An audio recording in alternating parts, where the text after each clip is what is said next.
Hay un árbol en las montañas de México que, en pleno invierno, parece estar hecho de hojas naranjas que respiran. No son hojas, son muchas mariposas, apretadas unas contra otras, cubriendo cada rama de arriba a abajo, hasta que el peso combinado hace que las ramas se curven visiblemente hacia el suelo. Ninguna de esas mariposas individuales hizo antes ese viaje. Sus bisabuelas sí. Y sin embargo, cada una de ellas encontró el mismo árbol, en el mismo bosque, a más de 4.000 kilómetros de donde nació. En 2022, la Unión Internacional para la Conservación de la Naturaleza declaró a esta especie oficialmente en peligro de extinción. Esta es la historia de la mariposa monarca. Si te gustan los documentales de animales, suscríbete y deja tu like. Y contame en los comentarios de qué animal querés el próximo documental. ¿Qué es la mariposa monarca? Es una de las mariposas más grandes y reconocibles de todo el continente americano, con una envergadura alar de entre 8,9 y 10,2 centímetros. Su patrón de color es inconfundible. Alas de un naranja intenso, recorridas por gruesas venas negras, con un borde también negro salpicado de pequeños puntos blancos. Los machos se distinguen de las hembras por dos manchas negras adicionales, una en cada ala trasera, que corresponden a glándulas productoras de feromonas utilizadas durante el cortejo. Pertenece a la familia Nymphalidae, y dentro de esa familia, a la subfamilia Danainae, conocida informalmente como las mariposas monarca o mariposas de patas en cepillo, un nombre que hace referencia a que su primer par de patas está reducido y atrofiado, tan pequeño que la mariposa camina apoyada únicamente en 4 patas en lugar de 6, usando el par delantero casi exclusivamente para funciones sensoriales. Anatomía de una viajera. Como toda mariposa, el cuerpo de la monarca se divide en cabeza, tórax y abdomen. En la cabeza destacan 2 grandes ojos compuestos, capaces de detectar luz polarizada, una capacidad sensorial clave que discutiremos en detalle más adelante, cuando hablemos de cómo se orienta durante su migración. Sus antenas, largas y delgadas, terminan en una pequeña masa en la punta. Y no solo detectan olores, contienen receptores sensibles a la luz que participan directamente en su sistema de navegación, un hallazgo relativamente reciente que sorprendió a la comunidad científica. La probóscide, ese tubo enrollado que se despliega para alimentarse, le permite alcanzar el néctar en el fondo de las flores, su única fuente de energía en la etapa adulta. El tórax sostiene las 4 alas y los músculos que las mueven, mientras que el abdomen alberga el sistema digestivo y reproductivo. Un dato llamativo: la monarca pesa apenas alrededor de medio gramo, menos que un clip de papel, y aún así es capaz de sostener un vuelo migratorio de miles de kilómetros. Sus alas, como las de todas las mariposas y polillas, están cubiertas por miles de diminutas escamas superpuestas, dispuestas como las tejas de un techo, que son las responsables directas de su color y su patrón visual. Cada escama individual contiene pigmentos específicos o, en algunos casos, microestructuras capaces de generar color por difracción de la luz, en lugar de pigmentación química pura. Esas escamas se desprenden con facilidad al mínimo contacto, motivo por el cual tocar las alas de una mariposa puede dañar irreversiblemente su capacidad de vuelo, un dato que muchos programas de conservación y de marcaje científico remarcan explícitamente al capacitar a voluntarios para manipular ejemplares con el cuidado necesario.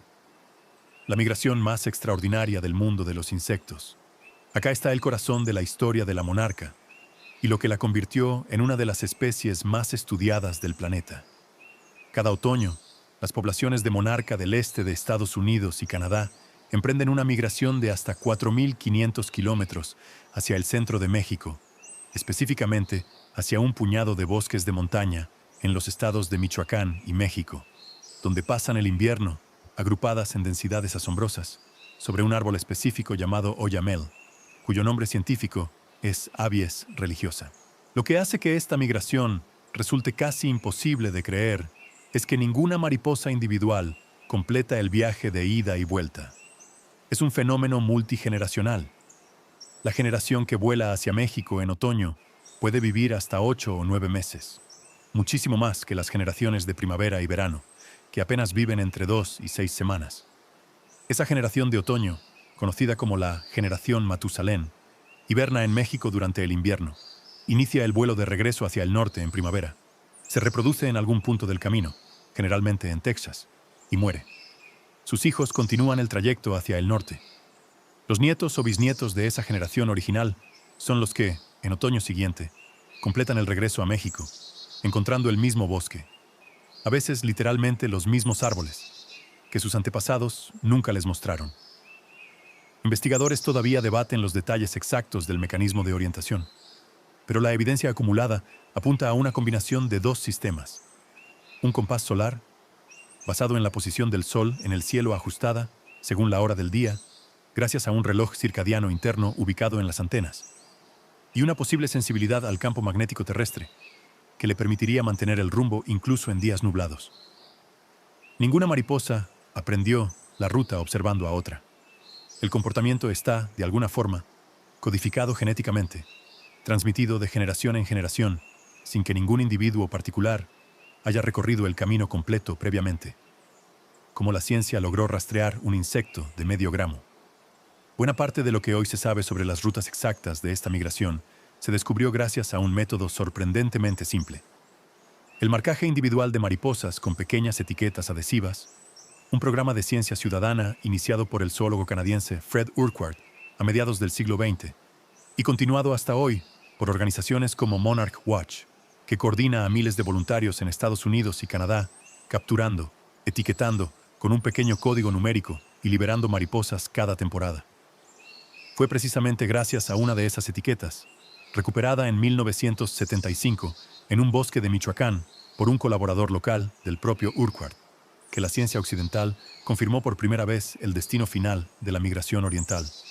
Un secreto que las comunidades locales mexicanas conocían desde mucho antes, pero que nunca había sido documentado ni conectado formalmente con las poblaciones de mariposa del norte. Ese hallazgo, casi 40 años después de que Urquhart iniciara su programa de marcaje, se considera uno de los grandes descubrimientos de la entomología del siglo XX y transformó por completo la comprensión científica de uno de los fenómenos migratorios más extensos del planeta. Dos poblaciones, dos destinos distintos. Lo que la mayoría de la gente no sabe es que existen, en realidad, dos poblaciones migratorias de monarca en Norteamérica, separadas geográficamente por las montañas rocosas, con destinos de hibernación completamente distintos. La población oriental, la más numerosa y la más estudiada, es la que realiza el viaje hacia los bosques de Oyamel, en el centro de México. La población occidental, considerablemente más pequeña, se reproduce al oeste de las rocosas y migra, en cambio, hacia la costa de California, donde hiberna agrupada sobre eucaliptos y cipreses en un puñado de bosquecillos costeros, entre ellos los de Pacific Grove y Pismo Beach. Esa población occidental atravesó un colapso todavía más dramático que la oriental, de una estimación histórica de varios millones de individuos hasta mediados del siglo pasado. Algunos conteos anuales recientes registraron menos de 2.000 mariposas en toda la costa de California en su punto más bajo, una caída de más del 99%, que llevó a varios especialistas a advertir sobre un riesgo de colapso funcional de esa población específica en el corto plazo, incluso mientras la población oriental, más numerosa, capta la mayor parte de la atención pública y mediática internacional. Durante el trayecto migratorio propiamente dicho, tanto la población oriental como la occidental repiten cada noche un mismo comportamiento. Se agrupan en lo que se conoce como sitios de descanso o roosts temporales, generalmente sobre el mismo tipo de árboles que después usarán, a mucha mayor escala, en sus sitios definitivos de hibernación. Cientos o miles de mariposas se aferran juntas a las ramas apenas baja la temperatura vespertina, ya que el vuelo activo se vuelve energéticamente ineficiente y hasta imposible por debajo de cierto umbral térmico, y retoman el vuelo recién cuando el sol vuelve a calentar el aire lo suficiente a la mañana siguiente. Algunos de esos sitios de descanso intermedios se reutilizan año tras año por sucesivas generaciones, casi como pequeñas estaciones de paso fijas a lo largo de una ruta que, de otro modo, parecería completamente improvisada. El bosque que las espera. El destino final de esa migración es notablemente específico.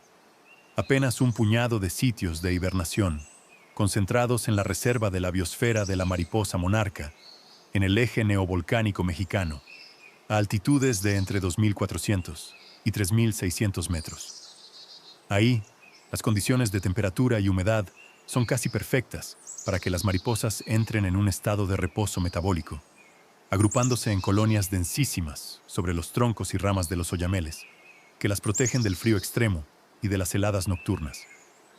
La dependencia de ese árbol específico es casi total. El microclima que genera el bosque de oyamel, con su copa densa que retiene calor y reduce la exposición directa al viento, resulta indispensable para que las mariposas sobrevivan al invierno sin congelarse. Un oyamel talado o un bosque degradado no es simplemente un árbol menos. Es, potencialmente, la diferencia entre la supervivencia y la muerte masiva de una colonia entera. De huevo a mariposa, una metamorfosis completa. El ciclo de vida de la monarca pasa por 4 etapas bien diferenciadas: huevo, larva u oruga, pupa o crisálida y adulto. La hembra deposita sus huevos, de a uno por vez, exclusivamente sobre plantas del género Asclepias, conocidas comúnmente como algodoncillo o milkweed, la única planta de la que se alimentan las orugas de monarca en toda su etapa larval. Esa dependencia de una sola familia de plantas es, como veremos, uno de los factores centrales detrás de la crisis actual de la especie. La oruga recién nacida mide apenas unos milímetros y crece de forma explosiva, alimentándose casi sin pausa, mudando de piel en 5 ocasiones a lo largo de aproximadamente 2 semanas, hasta multiplicar su peso original por casi 2000. Cuando alcanza su tamaño máximo, se cuelga cabeza abajo de una rama o tallo, forma una crisálida de un verde jade brillante, bordeada por una fila de puntos dorados, y dentro de esa estructura ocurre una de las transformaciones más radicales de todo el reino animal. El cuerpo de la oruga se descompone casi por completo en una masa de células, que se reorganiza desde cero para construir el cuerpo de la mariposa adulta. Un proceso que dura entre 8 y 15 días, según la temperatura ambiente. La duración exacta de todo el ciclo, desde el huevo hasta la mariposa adulta, depende fuertemente de la temperatura. En pleno verano, con calor sostenido, el proceso completo puede resolverse en apenas unas 4 semanas, mientras que en condiciones más frías puede extenderse considerablemente más. Esa sensibilidad térmica explica, en parte, por qué las distintas generaciones que se suceden a lo largo de un mismo año viven periodos de vida tan distintos entre sí. Las generaciones de pleno verano, que se desarrollan rápido en climas cálidos, tienden a vivir vidas adultas breves de pocas semanas, mientras que la generación de otoño, que emerge ya con temperaturas en descenso y bajo condiciones de luz decreciente, activa una respuesta fisiológica distinta, entrando en un estado reproductivo latente, conocido como diapausa, que posterga su maduración sexual y le permite invertir toda su energía en sobrevivir el viaje migratorio y el invierno, en lugar de reproducirse de inmediato, como hacen las generaciones estivales. Veneno tomado prestado. Durante toda su etapa larval, la oruga de monarca se alimenta exclusivamente de algodoncillo, una planta que produce, como mecanismo de defensa propio, compuestos tóxicos llamados glucósidos cardíacos o cardenólidos, capaces de alterar gravemente el funcionamiento cardíaco de la mayoría de los vertebrados que intenten comérsela. La oruga de monarca no solo es inmune a esos compuestos, los absorbe y los almacena en sus propios tejidos, conservándolos incluso después de la metamorfosis, de modo que la mariposa adulta resulta igual de tóxica para sus depredadores que la planta de la que se alimentó meses antes. Esa toxicidad se anuncia visualmente mediante un patrón de color muy llamativo, un fenómeno conocido en biología como aposematismo.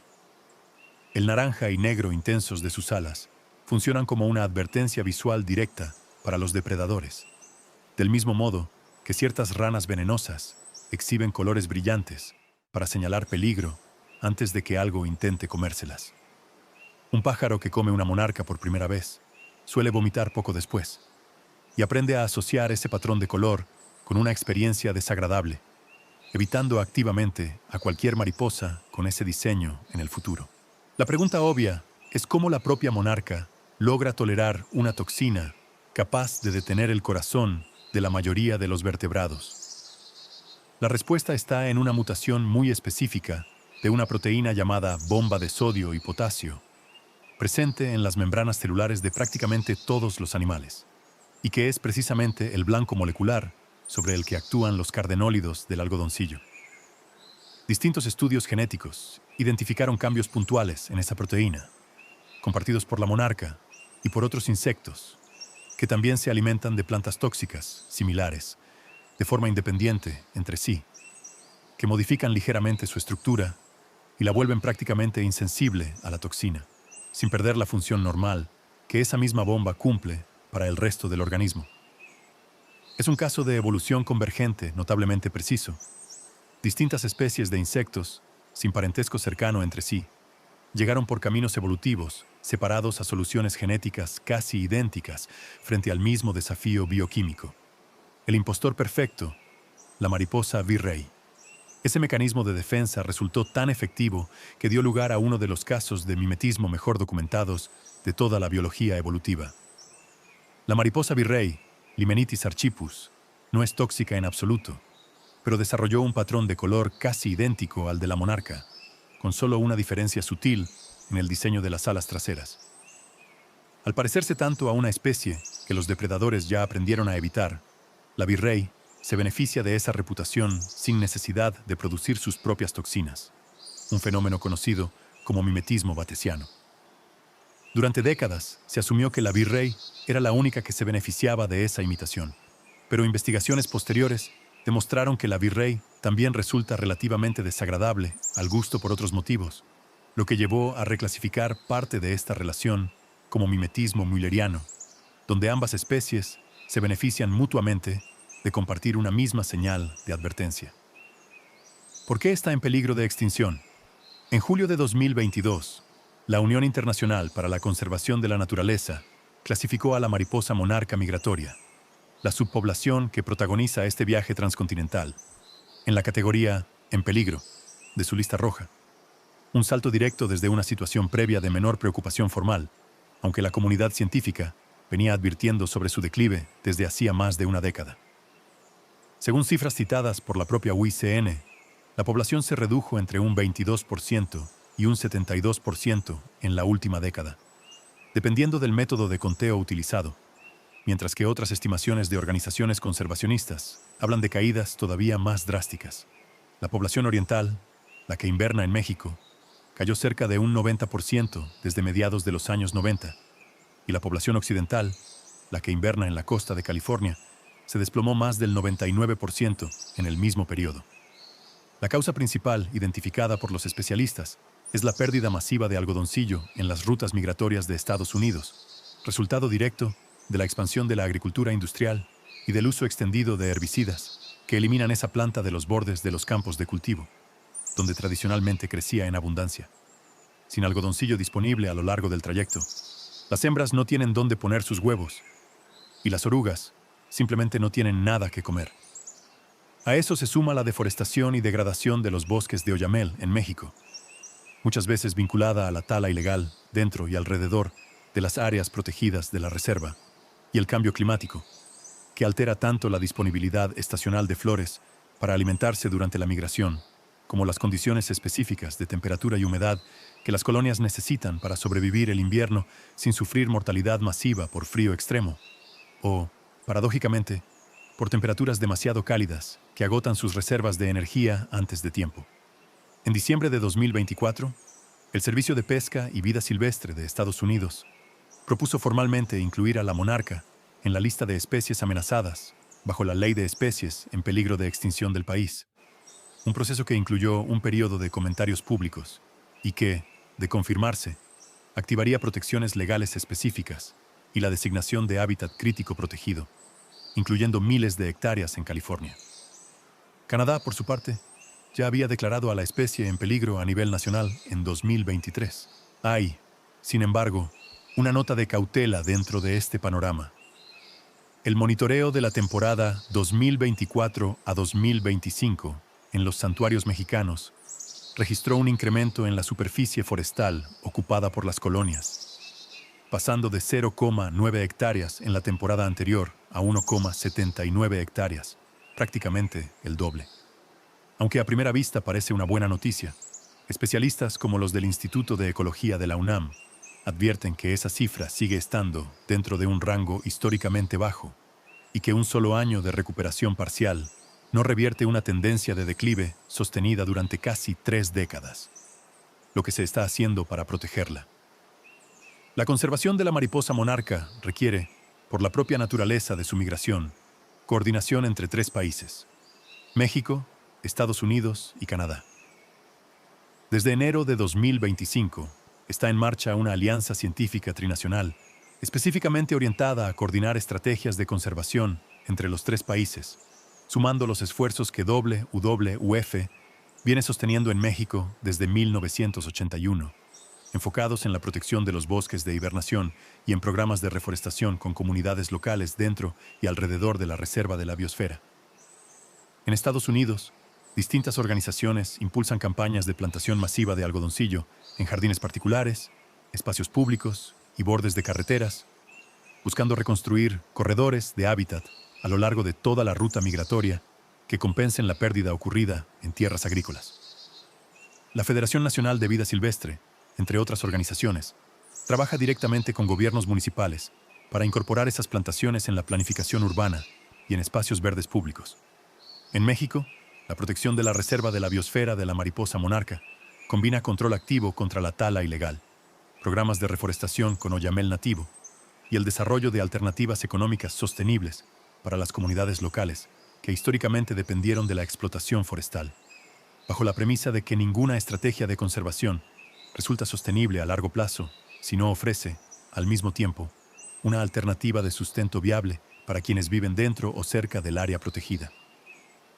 La mariposa monarca no sobrevive por fuerza ni por tamaño. Sobrevive por una combinación de veneno prestado, una brújula que ningún individuo aprendió por experiencia propia, y una dependencia casi total de un puñado de árboles en las montañas de México y una sola familia de plantas a lo largo de miles de kilómetros de trayecto. Es, en cierto sentido, una especie construida enteramente sobre la precisión. Cualquier eslabón que falle en esa cadena tan larga, un campo sin algodoncillo, un bosque talado, un invierno demasiado cálido, puede quebrar un fenómeno migratorio que tardó generaciones enteras en perfeccionarse. Lo notable es que ninguna mariposa individual atraviesa el mismo eslabón 2 veces. Cada generación hereda una tarea incompleta, la continúa por su cuenta y la entrega a la siguiente sin haber visto jamás el punto de partida ni el destino final por completo. Hoy, por primera vez en su historia conocida, esa cadena generacional tan frágil y tan precisa enfrenta un riesgo real de quebrarse antes de que la próxima generación tenga oportunidad de continuarla.